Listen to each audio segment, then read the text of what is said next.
Bem, pessoal, meu nome é Flávio Elias, sou estudante do Instituto Federal do Ceará, do campus de Caucaia, e sou bolsista do PIBID, que é o Processo de Iniciação à Docência, e vim aqui falar um pouco sobre essa tão vasta e maravilhosa ciência que é a química. Mais especificamente, irei falar sobre o assunto de cinética química, que está ligado nada mais nada menos do que o quê? A velocidade de ocorrência de determinadas reações químicas. Um exemplo que nós podemos citar é a velocidade de digestão dos nossos alimentos. Aqui, a velocidade da formação de rochas, a velocidade de determinadas reações químicas em geral. Tá certo? Esse é o estudo basicamente da cinética química irá fazer. E para falarmos de reações químicas, precisamos falar primeiramente da teoria das colisões, ou dos choques efetivos. E o que seria isso? Essa teoria fala que para que uma reação ocorra é necessária uma determinada orientação adequada, certo? É necessária uma orientação adequada à disposição com que as moléculas se encontram e assim se colidam para que elas, após esse choque, se quebrem e formem novas moléculas, ou seja, produtos. E também, além dessa orientação adequada, é necessário uma energia mínima necessária para a ocorrência da reação. Ou seja, precisa vencer essa barreira. Como nós sabemos, energia de ativação nada mais é do que uma barreira energética. Caso essas moléculas possuam uma orientação adequada, que é nesse caso, elas irão se chocar e caso tenham uma energia mínima necessária, ou seja, maior do que a energia de ativação, ocorrerá uma reação química. Eu trouxe aqui exemplos na tabela de que não irá ocorrer. Aqui, elas podem ter o quê? A energia necessária. Porém, a orientação delas está totalmente diferente. Após elas se colidirem, não formarão um produto. E nesse caso também não irá formar um produto, mesmo que tenha a energia necessária para que ocorra a reação. Por quê? Porque eles não estão na orientação adequada. Agora irei falar sobre fatores que influenciam a velocidade de uma reação química, que vai ser o quê? O estado físico dos reagentes. Ou seja, caso nós temos uma reação homogênea, que vai ser entre os líquidos e os gases em geral, nós teremos assim uma reação mais rápida, porque o estado físico das matérias eles irão o quê? Está ligado aos seus choques efetivos. Entendido? E no caso de uma reação heterogênea, que vai ser em reagentes de estado diferente, vai estar ligado ao que? A área de contato com que os reagentes possuem entre si. Tá certo? E agora aqui, a concentração dos reagentes. Isso aqui é muito importante. Por quê? Porque eu tenho aqui um becker, por exemplo, e aqui eu tenho determinados reagentes reagindo entre si, tá certo? Eles vão ter uma determinada concentração. A concentração que a gente fala aqui, gente, é a molaridade. A concentração molar, que é mol por litro. Sempre que nós falarmos de concentração em cinética química, vai ser de molaridade, certo? Caso nós aumentamos aqui a concentração, mais reagente vai ter, mais moléculas também vai ter, por consequência, mais choques irá ter nessa reação. Resumindo, irá aumentar a velocidade dessa reação, por conta da quantidade de moléculas que tem, ou seja, mais choques efetivos, e caso tenha energia necessária para que vença a barreira energética, ocorrerá uma reação química e, por consequência, uma reação química mais rápida, caso aumentemos a concentração de reagentes. Outro caso aqui muito importante é a área de contato. Outro exemplo aqui, agora vamos fazer aqui outro exemplo. Vamos ver aqui, um copo. Quando você derrama um sorrisal aqui, certo? Você vai esperar o sorrisal se dissolver aqui. Aqui vai levar um tempo. E se você for uma pessoa desimpaciente, que nem eu, você não vai querer esperar tanto tempo. O que você vai fazer? Você vai partir em vários pedacinhos esse sorrisal. Por que, Flávio? Porque ele vai ficar assim, ó, pedacinhos pequenos. Aqui, ó, finge que aqui é o remédio todo quebradinho.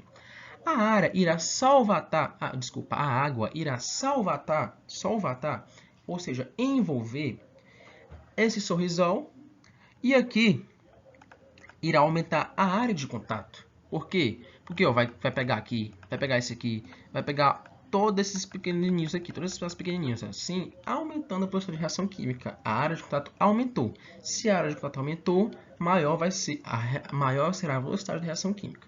Outro fator também que influencia bastante a velocidade de reação química é a temperatura.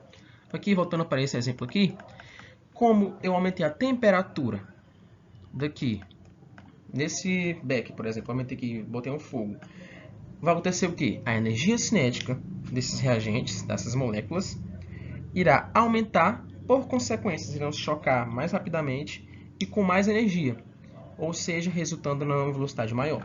O catalisador do pessoal é muito importante, porque ele cai bastante nos vestibulares. No Enem, por exemplo, sempre cai uma questão de catalisador. O que seria o catalisador?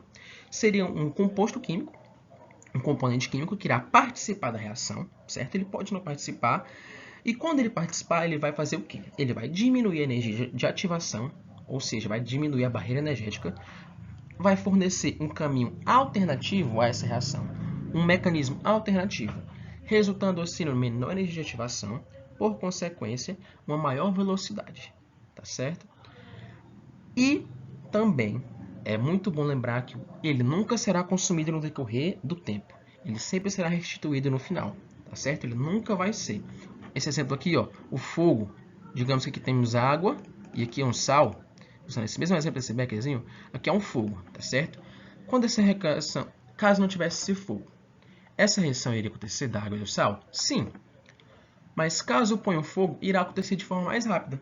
E ele não vai ser consumido no decorrer do tempo.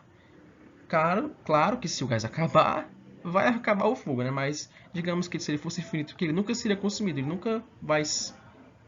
vai fornecer um caminho alternativo para essa reação e assim aumentando a sua velocidade. Ele não vai ser consumido no decorrer do tempo. Agora, também a pressão, que vai ser exclusivamente e unicamente para os gases. Por quê? Aqui temos aqui outro beck com um êmbolozinho, digamos que temos um êmbolo e aqui os gases reagindo entre si. Se nós comprimirmos aqui esse êmbolo para baixo, iremos comprimir esses gases, tá certo? Assim o volume vai diminuir aqui dentro, tendo assim um maior contato desses gases entre si, e assim, aumentando os seus contatos, eles irão ter mais choques efetivos, e assim a velocidade da reação desses gases irá aumentar. Agora, iremos falar da velocidade de reação química. Agora iremos falar dela verdadeiramente em si.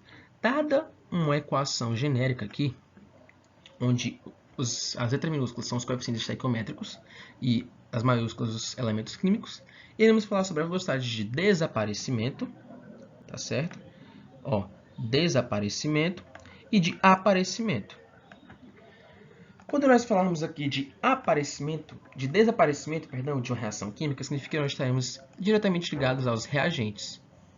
Desaparecimento ou consumo desses reagentes, porque eles no decorrer do tempo eles serão consumidos e assim serão aparecidos os produtos. Por isso que nós ligamos diretamente ao aparecimento dos produtos no decorrer do tempo. Agora iremos falar de velocidade média de determinada substância. Caso eu quisesse também fazer a de B, porque A e B estão sendo consumidos, eu quis mostrar que só o de A, que serve para o mesmo de B, que seria a variação da concentração de A no decorrer do tempo. Mas claro, isso que tem um sinal negativo aqui na frente do A. Poderia tanto ser sinal negativo ou um módulo. Por quê? Velocidade, nós sempre iremos trabalhar com valores positivos. E como a concentração de A vai ser inicial, vai ser maior do que a final, porque ó, ele vai começar tipo, mais ou menos com 1 mol por litro. E aqui ele terminou com 0,5 mol por litro. Aqui vai dar um resultado negativo, porque vai ser um número maior negativo com um menor positivo. Vai ficar o sinal do maior, que é negativo, e assim esse resultado dessa subtração seria um valor negativo. Por isso nós colocamos entre módulo ou esse sinalzinho negativo na frente, porque nós sempre iremos trabalhar com valores positivos para a velocidade. Certo? Essa é a velocidade média de A que está sendo desaparecida no decorrer do tempo, está sendo consumida.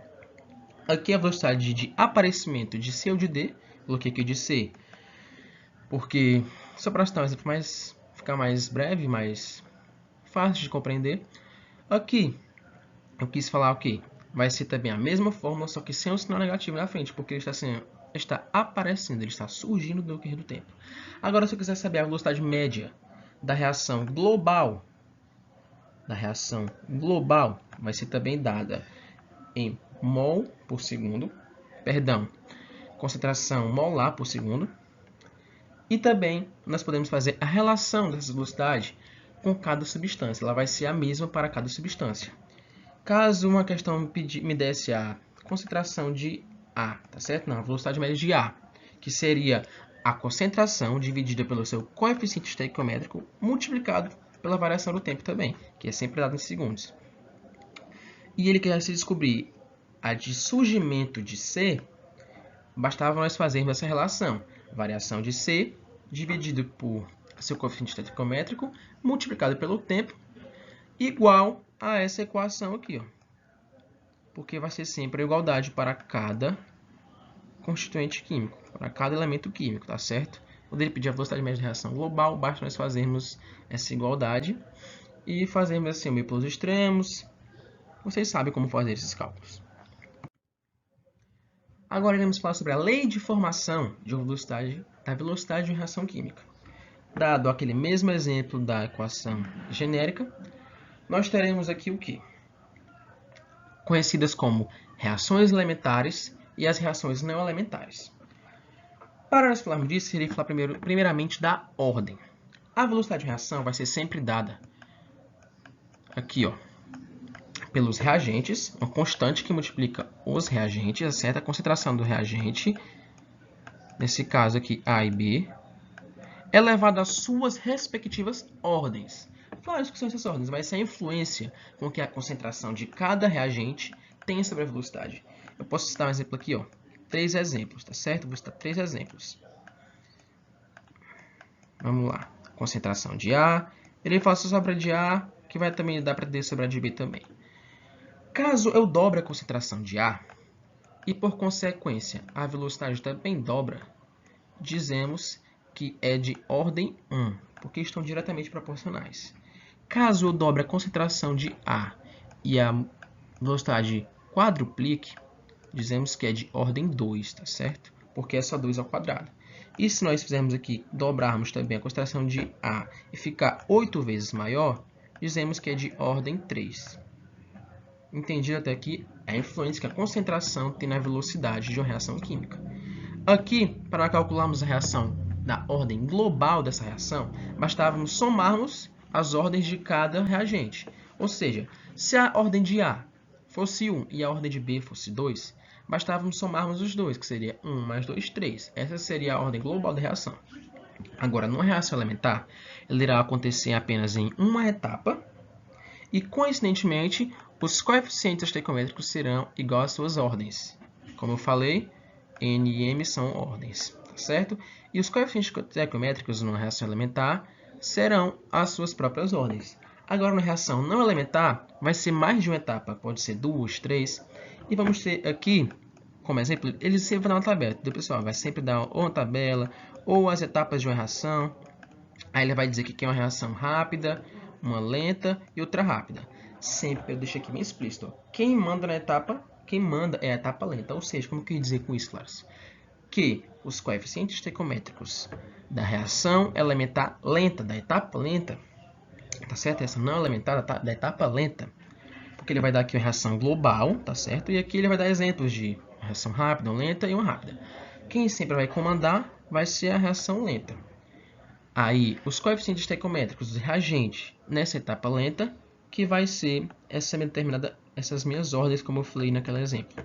Eu posso fazer aqui a analogia de que tem uma pista bem estreita, aqui tem um Fusca, pensa que é um Fusca, e aqui é um Lamborghini. Aqui um Hilux, essas coisas. Todos os carros potentes, e aqui esse carro bem lentinho, que é o Fusca, né? Tá acabado, velho. Aí aqui, só que só tem como passar um carro, não passa mais acima dele. Não tem como ultrapassar, fazer aqui a ultrapassagem nele, porque senão vai bater aqui. Não tem como. Fez uma infração de trânsito. Aí tem que pagar a multa, né? Não pode. Aí o que ele vai fazer aqui? A gente viu que quem está mandando nisso aqui é o Fusca, é a etapa lenta. Então eu fiz essa analogia para ficar uma melhor compreensão do assunto. Agora irei falar sobre o gráfico da velocidade de uma reação química, tá certo? Vamos fazer aqui junto esse gráfico. Aqui, ó, da velocidade no decorrer do tempo. Eu vou dar para ficar mais rápido, A que se transforma em B. Tá bom? Essa é a reação química. Aqui no instante zero, no tempo inicial, a velocidade de A é máxima. É máxima. Por quê, Flares? Porque aqui ele não está sendo consumido ainda no tempo zero. Ou seja, ele está na sua concentração máxima e, por consequência, ele vai estar o quê? Com a sua velocidade máxima. Aí aqui no decorrer do tempo ele será consumido até ele começar a diminuir a sua concentração e sua velocidade diminuindo. E B vai começar a ser formado. Ou seja, ele é zero, no instante zero ele nem tinha se formado ainda. Aí ele vai o quê? Se formando a sua velocidade. Até se igualar com a velocidade de A depois de um determinado instante. Ou seja, a velocidade com que A se transforma em B também vai se transformar em A. É uma reação aqui de equilíbrio.